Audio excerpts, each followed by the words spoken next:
This is a loosely coupled show with James Hickey and Comartin. If you're new to this channel, we chat about software architecture and design. Make sure to subscribe to get all our latest episodes. So, is everything you guys are using, is it primarily .NET there? .NET and Python. Yeah. Yeah. So what's the distinction between one or the other? Is there certain reasons or? It's the machine learning side. Oh, okay. Is all done in Python. So yeah, and then Angular on the front end, and so that's not in the Blazor train yet. Yeah, no, I can't get there.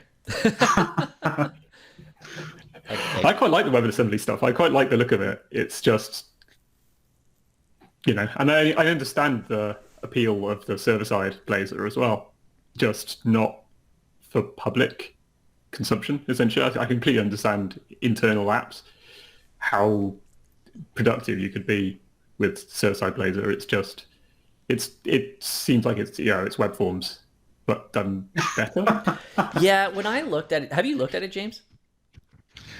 I have a little bit. Yeah, my impression is kind of, it's basically what Andrew said. Definitely the web forms piece of it, like Razor Pages too. I found it's a little close in that direction. Yeah, I feel like you could build stuff maybe quicker if you're kind of a C# developer, but I think once you start basically what you said, Andrew, once you have this exposed to the public, I think you're going to get issues around bundle size and just those kinds of issues. Now you can't handle all the requests between the client and the server are kind of all automated, right? So there's the Blazor server model or whatever.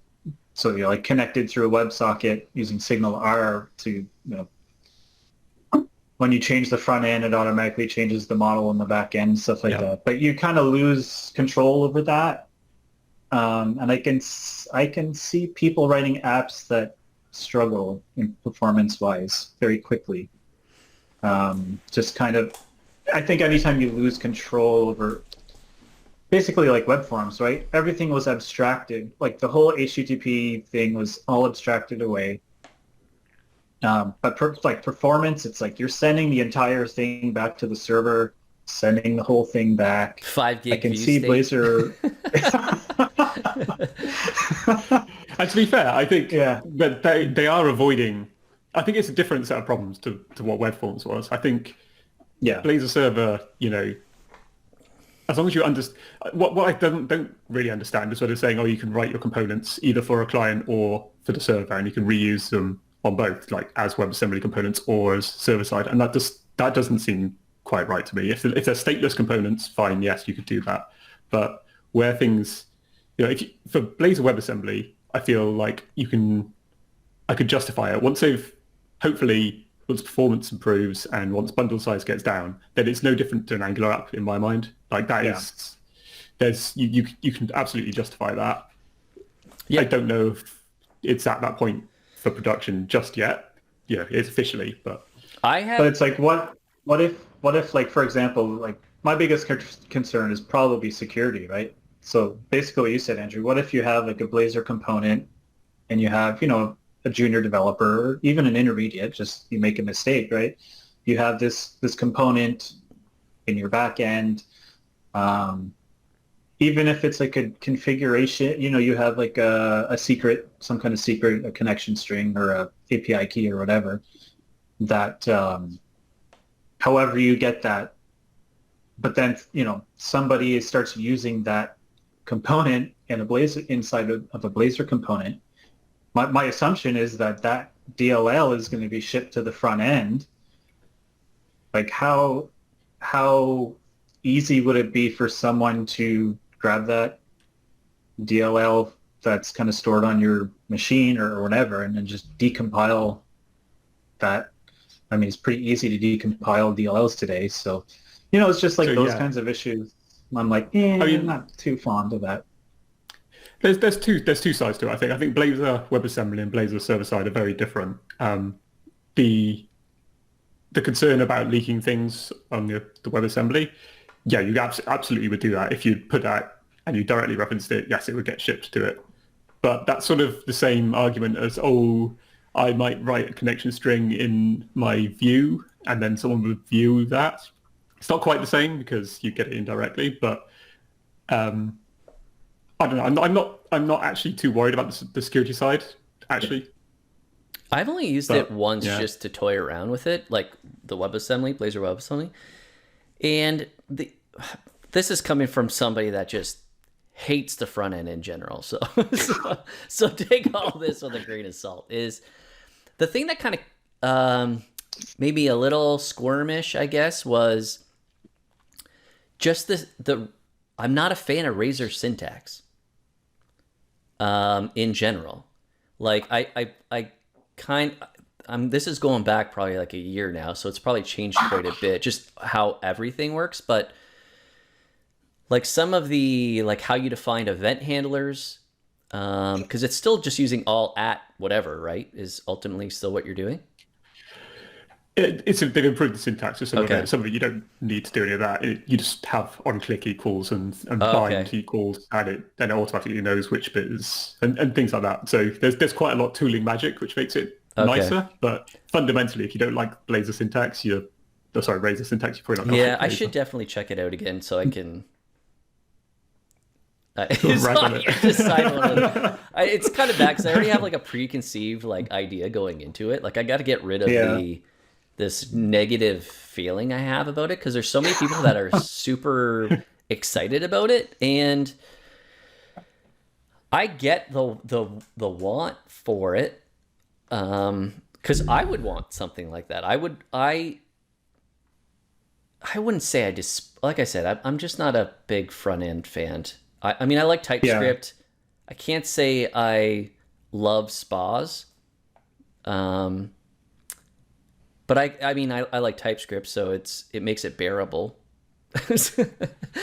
But I don't know. I'd like to see what it looks like in, I don't know, even like a couple years from now, and how much traction it gets and what it actually looks like.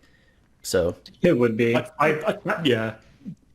Sorry, I was just gonna say, the big benefit of not going with Blazor and going with something like, let's say, some well-known JavaScript framework, because those are more ubiquitous. It's easier to just kind of grab a front-end developer who knows what they're doing, and they can do what you need to do.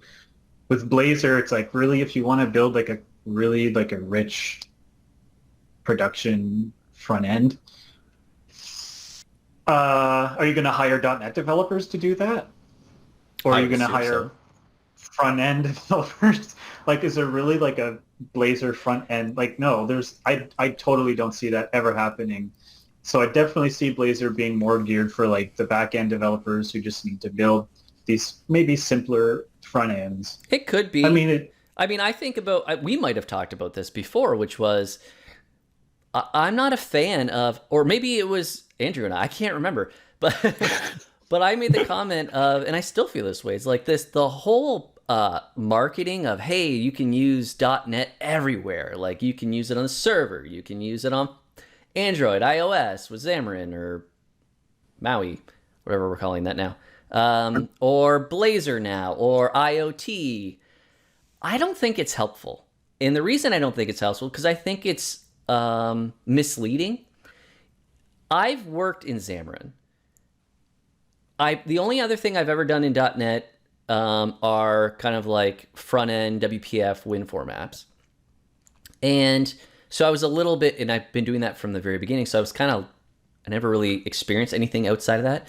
When I started working on a Xamarin app, I was like, and then just thinking about mobile in general and all the intricacies of the devices, Android, iOS, it's a different world.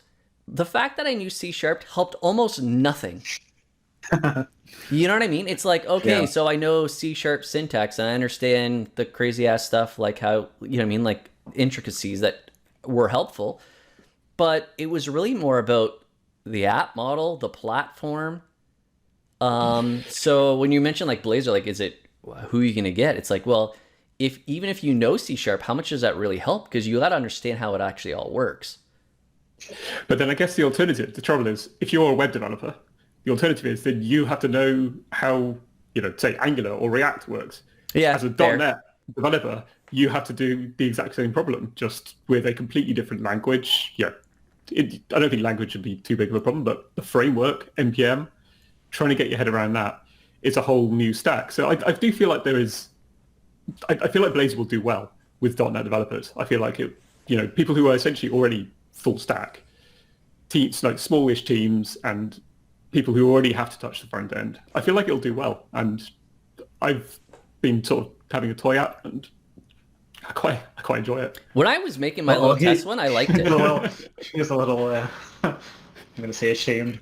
When I quite enjoy it. When I was creating my little demo app, what I created when I was using it was I created a little app that was mocking out AWS SES. So basically, we could send emails to instead of using something like local stack or whatever, it was just basically taking the requests coming in that were emails, and just so we could see them, like even in raw mode, like plain text mode, or just the raw data itself, just so we could see the headers and stuff like that. It's kind of the easiest thing I could come up with. I'm like, oh, that gives me an excuse to use Blazor, and I'll try to make this so we can view it in Blazor. And I whipped it up crazy quick. Like, so I was like, wow, this is like, I remember writing in Slack to people on my team saying, wow, I feel like lightning right now in comparison to if I were muddling my way through Angular or whatever the hell I'd be trying to do. Yeah. And I was unfamiliar with it completely. So I should revisit it again to see where it's at right now. Yeah, I wrote an article a while back about micro front ends. So I had just kind of a very, very simple example where I had like 3 different front ends basically, where you could kind of hop between. So it's like different bounded contexts, right? So you have like one main process, but then 3 other totally separate .NET projects with like SOA components, I guess. So each project had its own front end, its own back end kind of thing, and then you kind of just orchestrate the flow of like a process via the URLs, right? So after you do this one action, you move on to the next step, but it's actually part of a different bounded context where you have to start filling in information that comes from this other logical component. But yeah, I use Blazor for one of those. I mean, it's dirt simple, right? But I mean, I could see the benefit in that, like having different teams where one team can build their front end using Blazor, another team can use something they're maybe familiar with. I mean, I can see that potentially working. Do I see it working for like a really big, large scale thing? I don't know. I mean, I don't, but I don't know. So, because then again, I think then as a company, you're going to want to start hiring front-end developers or people who have expertise in that area. And in that case, I don't think you're going to want to use Blazor, right? Yeah, I think that's the thing with time will tell. Like, it's obviously nowhere near as mature as any of those big JavaScript frameworks. In 3 years' time, 5 years' time, I don't know. I mean, I can't really see it either. But one of the things I find interesting is the server-side model of, we have a SignalR connection and goes to the server. That's almost, as I understand it, almost identical to Elixir has a web front end called Phoenix, which they have a feature called Live View, which they released a similar time, I think, to when Blazor came out. And it's basically the same, as I understand it, and everyone seems really happy about that. Everyone finds that really exciting, whereas a lot of people, and myself included, because WebSockets, I don't know, having to have that permanent connection makes me feel a little bit queasy. But Phoenix Live View seems to be really popular with people who have used it. Yeah, I haven't.